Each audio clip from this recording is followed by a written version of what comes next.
lot longer. Let's go live to Dallas now. Dave McMenamin and Tim McMahon. Howdy, partner and McMahon. Tim, I'm going to start with you here. You laid it all out. The emotions, they're still raw here for Doncic. What kind of reception are you expecting tonight? Howdy, Malika. I would say 2 words here: awkward and emotional. Now, awkward will be the reception from the Mavericks organization. That blindsided Luka with a trade that, let's be honest, kind of publicly dumped on him on the way out the door to try to justify the deal, but they're grateful now. They're thanking him for everything. This T-shirt here says in Slovenian, "Thanks for everything." I'm sure that'll soothe all the hard feelings that Luka might have about the way that he was stabbed in the back. Now, for the fans, it is going to be a surreal emotional experience. They really did think this guy took the torch from Dirk and was going to be theirs forever. They thought he was going to be another just generational superstar that they adopted from Europe and that they'd have for the rest of his career. So they will celebrate 6.5 spectacular seasons, and there will be tears shed that Luka didn't last in Dallas for a hell of a lot longer than that. Yeah, this is an emotionally charged game here, Dave. For the Lakers side of all of this, they're trying to turn the page from that loss to the Thunder last night. What are they saying about their approach to this game? Yeah, Malika, LeBron on December 2nd, 2010, returned to Cleveland for the first time as a member of the Miami Heat. He said it's not going to be like that. That was his decision. This was out of Luka's hands, and so the fan base, he expects, will have a warm ovation to welcome Doncic back. Austin Reeves said it'll probably be the loudest he's ever heard any arena when Luka Doncic's name is announced in the starting lineup for the Lakers. But LeBron did say that this is important when it comes to team camaraderie, to let Luka know that they have his back. They're going to be there with him through every emotion that he feels tonight. And the most important thing is that they do their job to the best of their ability to be able to get a win so Luka can walk out this arena a winner at the end of the night. Yeah, I'm sure that's going to be the most important thing. Tim, can we see that shirt one more time that fans are getting that says thank you in Slovenian?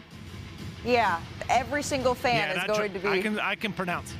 You can pronounce it? Hey, look, also, at least the Havala, the VSE part I get confused about. Also, no puncture wounds in the back. Look. Oh, my God. It'll double as a tissue. You can dry your tears. Why don't you guys, I'm not expecting you guys to try to, jump into it together. Thank you so much, gentlemen. Enjoy the game tonight. Now we turn to Brian Windhorst and Kendrick Perkins. Perk, I'm going to start with you here. What are you expecting in Luka's return? I don't know. Because going back, although he was traded from there, the emotions are high. And just think a few weeks ago when Jimmy went back to Miami, we all was sitting up here saying, oh, Jimmy go in, he go do this, he go do that. All of us, or was it one specific person up here who said it was going to be one of the best return games and put it on a big list already? Yeah, I probably did that. Yeah, okay. I probably did. Cool. I don't put nothing past me, okay? I probably did it. Now, here's the thing. I thought Jimmy was going to do it. But again, Luka, he's going to get the shot attempts. And again, he has to find that motivation, which I believe he will. But let me tell you why I think he's going to play good and why he's going to compete at a high level. Because the Mavs are going to bring it out of him.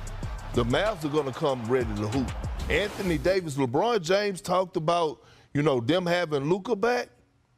Anthony Davis' teammates are going to have his back tonight, along with his coaching staff. Yeah. It's going to be a brawl for it all. There might be some other Slovenian words said tonight that aren't as pleasant that you wouldn't print on a T-shirt.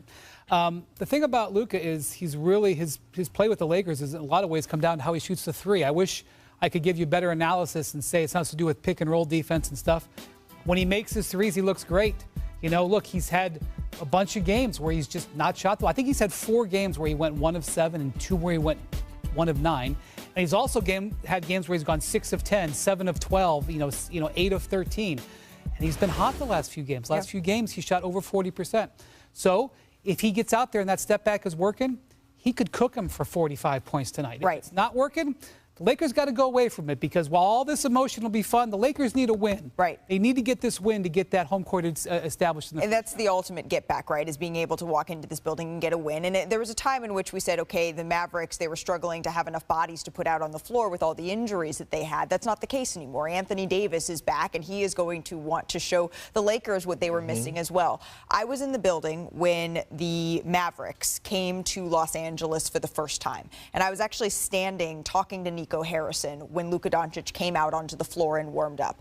And Nico was watching the entire warm-up go down, and afterwards, right, Luka was asked about, did you see Nico out there? And Luka said, no, I didn't even see him. I wasn't looking that way. That's not what I was focused on.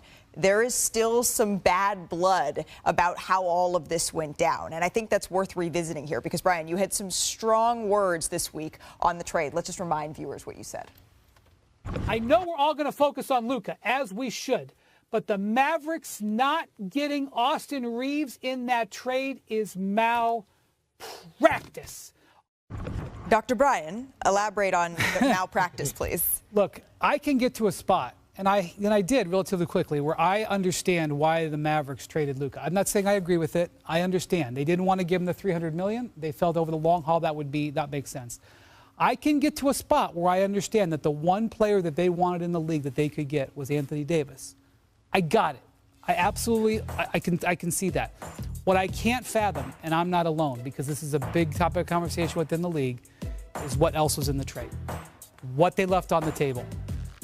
Yes, another first-round draft pick. Yes, a pick swap. But Austin Reeves, who is looking like an all-star since this trade, he has been brilliant playing alongside Luka. He would have been brilliant, in my opinion, playing alongside Kyrie. And here's the thing. He's got one of the best value contracts in the league. Right. Look, if he was making $40 million, which is, by the way, that's the level of player he's playing like right now, and the Mavericks said, we can't have $40 million Kyrie Irving and $40 million Anthony Davis and $40 million Austin Reeves, I'd be like, you're right. You can't in an apron world. He's one of the best value contracts in the league. And even if you didn't think he could play with Kyrie, which I don't agree with, his value would be extraordinary on the contract. So I'm sorry.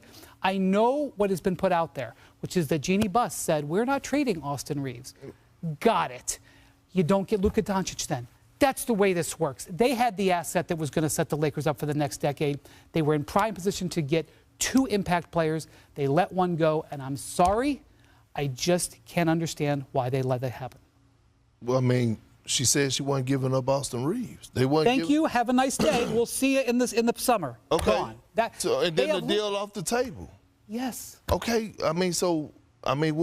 So how will this trade be remembered? We looked at because clearly months later we're still talking about it as one of the most shocking moves in NBA history, and looking at the fine points of what else could be included to make you feel maybe better about it. How is it going to be looked at, especially through the lens tonight? I mean, so it comes down to this. The reason that Luka was traded is two reasons. One, they didn't want to give him $300+ million because they didn't believe that he was their guy to take them to go actually ultimately bring back a championship to Dallas, right? Physical conditioning. All that plays a part in a franchise player, Wendy.